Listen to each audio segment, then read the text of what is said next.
All right, guys, what's going on? You know what? I'm going to go ahead and set the record straight right now so it won't be no more wondering. Nobody ain't got to worry about writing me no more because I'm putting it on right here live. You understand where I'm coming from? Now, people been saying, well, Blade, we heard you doing this show. We heard you doing that show. Well, I committed to the Arnold Classic Ohio already. You guys already know that, right? But check this out. Bam, bam, 2 other contracts. Y'all want to know what it is? This one is the Arnold Classic Australia, and this one, hold on one second. Let me handle this one first. Australia, thank you so much for showing me so much love over the years, man. I've won that show a couple times. I just love going to Australia. This is going to be like my 13th time or some crazy shit like that. Now, the other contract, yeah, this one right here. That's the Arnold Classic Brazil. Woo! Brazil. I haven't won Arnold Classic Brazil yet. That's the only Arnold Classic I haven't won. And I got to get it this year. Brazil, the Blade is coming to test some shit up. Get your... What's going on, guys? This is Jake with Fitness Insider coming at you guys with another good one today. As always, man, hit that subscribe button if you like what you see. I'd love to have you join the family, man. And, yeah, anyways, guys, let's get into this thing. So, as you can see, man, Dexter Jackson, dude, he is looking insane. We've already went over this a couple times, but it's just, it blows me away how old this guy is and how on top of the field he is, dude. He's literally capable of being top 3 in the world at 50 years old. Nuts. I mean, look at him right here. He has that Phil Heath look. He's popping 3D. He's bigger than ever, man. I would almost wager that he's bigger now than he was probably at any point in his career, you know. So I think big things are in store for him this year. But yeah, man, the biggest news about this so far is him going to 3 different Arnold Classics. And as we've said before in the Columbus show, the main one, it's really going to be hard for Dexter, I think, to take that win. I'm not saying he couldn't. Dexter totally could take that win. Now, the difference is that at that show, you got Big Rammy probably going to come in at his all-time best condition and just shape ever. He just looks insane right now. I think people are finally coming around to realize that Rammy's bringing it, man. There's still a couple of people that just, you know, they're kind of in the mindset, hey, I'll believe it when I see it. He's never really brought it before, but I disagree with that. Rammy has come in pretty good condition, especially earlier in his career. He did it a little bit more frequently, and then, of course, 2017 Olympia, he looked pretty dang phenomenal, just a little flat, you know. But Rammy's so big, he can afford to be a little flat if it means coming conditioned. And I think he's going to hit the mark. I think he's going to look phenomenal. So, unfortunately for Dexter, I don't think winning this show is in the cards. But when you start talking about Australia and Brazil, I think he not only could, but is probably going to be top 2 in both those shows, if not win them both. I'd have to take another look at the competitor list for both, but yeah, Dexter stands great chances for winning those 2 shows. But anyways, I just wanted to touch up on Dexter. Let's get to the next story. And speaking of 3D, we got the man himself, the 3D freaking bodybuilder himself, Phil Heath. And as I've said, that Dexter looks bigger than he ever has. Dude, Phil right now looks bigger than he ever has, in my opinion, dude. He looks so freaking swole, dude. I mean, could you put any more blood inside those muscles? Excuse me. Yeah, he looks phenomenal. Insane, dude. Like, I've heard rumors that he's somewhere in the upper 260s, maybe around 270 right now off season. And I think he's normally around 250 or so on stage. So he's pretty big right now, man. And tell me that you think he's just doing this for his supplement brand or for whatever guest posings or something maybe in the future. Dude, come on. I think we all know that Phil Heath is not done yet. I think he wants to make his legacy 8 Olympias to at least tie for first, if not beat it.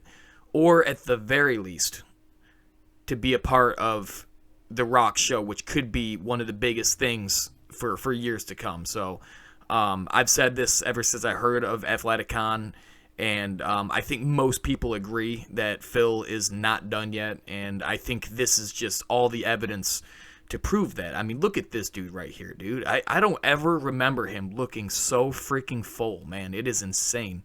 And as, you know, it's hard to say for sure that the midsection thing is fixed.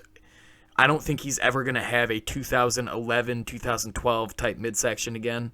But I definitely think after, what happened, I think he's going to spend a lot of time doing vacuums, doing whatever, maybe controlling the carbs during the carbing up for this stuff. I think he's really going to make it a point to control his stomach, his midsection, because he knows, man, besides the midsection, he is one of the most gifted bodybuilders of all time. And I stand by that. In fact, I know people would put Ronnie Coleman on top, and I mean, technically, yeah, for sure. But Phil Heath, if he's not right up there, I don't know who is.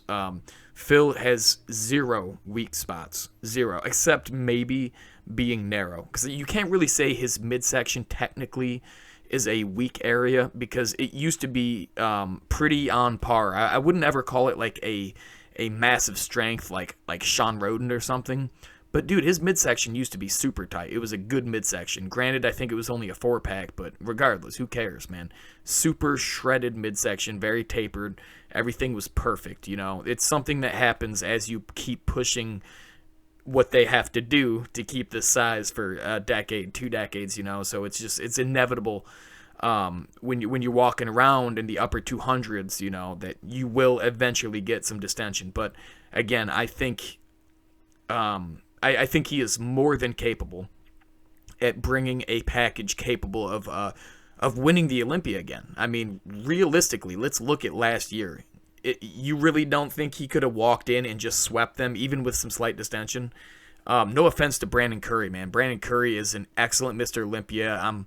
I will defend him all the time, man. I know people are just knocking this guy for not having legs. And again, I'm not defending him saying he has world-class legs. I just think...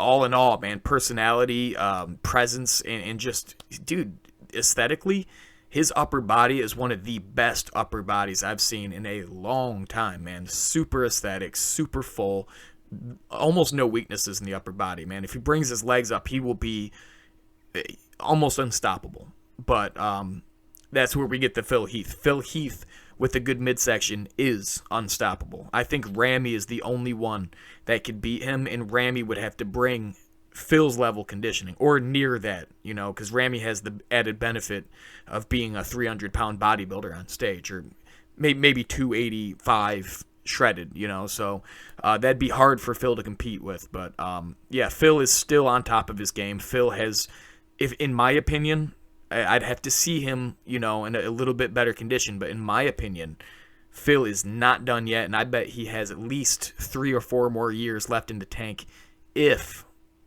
he commits and wants it, because that is going to be the whole thing to whether his comeback will be successful. And I don't think he's ever officially announced it, but I mean, the amount of teasing he's been doing to the public and stuff that all the talking he's been doing with The Rock, and I think we're all pretty sure that he's going to be on a stage this year. So I'm super excited for that, and it's going to be amazing. Anyways, let's move on to the last story. All right, guys, and the last piece of news I got for you guys today is about Brandon Curry. So recently, very recently, he just announced, and I believe the Arnold Classic is announcing it as well, that Brandon will be at the 2020 Columbus Arnold Classic. Now, obviously, he's not going to be there competing, right? That would have been announced a long time ago. We would have well known about that by now. But he's still going to be there in some capacity. I believe in the comments it says something about him being there on Sunday from, I think, like 9:30 a.m. to 1 p.m. at like somewhere in there, just probably the meet and greet or something. He's going to be involved in some capacity, probably for the fans and just, to promote the sport of bodybuilding as Mr. Olympia. And like I said, man, Brandon Curry, to me, is an excellent Mr. Olympia. I think he has a great personality for it. I think he carries himself and his demeanor, it does a lot to promote positivity, and he's just a cool guy, man. He's cool to watch.